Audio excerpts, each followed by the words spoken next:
கடலூரில் மதுபோதையில் தனியார் பேருந்தின் நடத்துனர் மீது 2 பேர் கற்களை வீசிய சம்பவம் அதிர்ச்சியை ஏற்படுத்தியுள்ளது. இது தொடர்பான கூடுதல் விவரங்களோடு இணைகிறார் செய்தியாளர் பிரேம். விவரங்களை பதிவு செய்யலாம். என்ன நடந்தது? பாலவேல், கடலூர் மத்திய பேருந்து நிலையத்திலிருந்து நாள்தோறும் ஏராளமான பேருந்துகள் இயக்கப்பட்டாலும் இன்று தனியார் பேருந்து ஒன்று விழுப்புரம் நோக்கி சென்று கொண்டிருந்தது. கடலூர் போஸ்ட் ஆபீஸ் பேருந்து நிலையம் அருகே வந்தபோது அங்கிருந்த 2 நபர்கள் குடிபோதையில் நெல்லிக்குப்பதற்கு முன்பாக உள்ள காரமணிப்பு பகுதிக்கு பேருந்து நிறுத்த வேண்டும் என்று நடத்துனரிடம் கேட்டுள்ளனர்.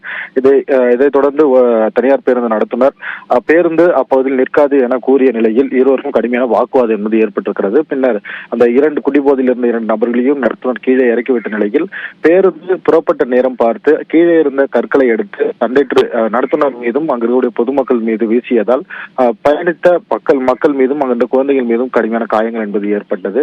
இதனைத் தொடர்ந்து நடத்துனருடைய அந்த டிக்கெட் பேகுகளையும் புடுங்கிக் கொண்டு கீழே இறங்கியதால் நடத்துனர் கீழே விழுந்து படுகாயமடைந்திருக்கிறார். இதனைத் தொடர்ந்து குடிபோதையில் அந்த இருந்த 2 நபர்களையும் பொதுமக்கள் பிடித்த நிலையில் தற்போது போலீசார் தீவிர விசாரணை என்பது நடத்தப்பட்டு வருகிறார்கள். தனியார் பேருந்து நேர கட்டுப்பாடு காரணமாக அவசரமாக செல்லக்கூடிய நிலையில் இதுபோல் குடிபோதையில் நபர்கள் தாக்குதலும் பொதுமக்கள் மீது பட்டதால் பெரும் பரபரப்பு ஏற்படுத்தியிருக்கிறது.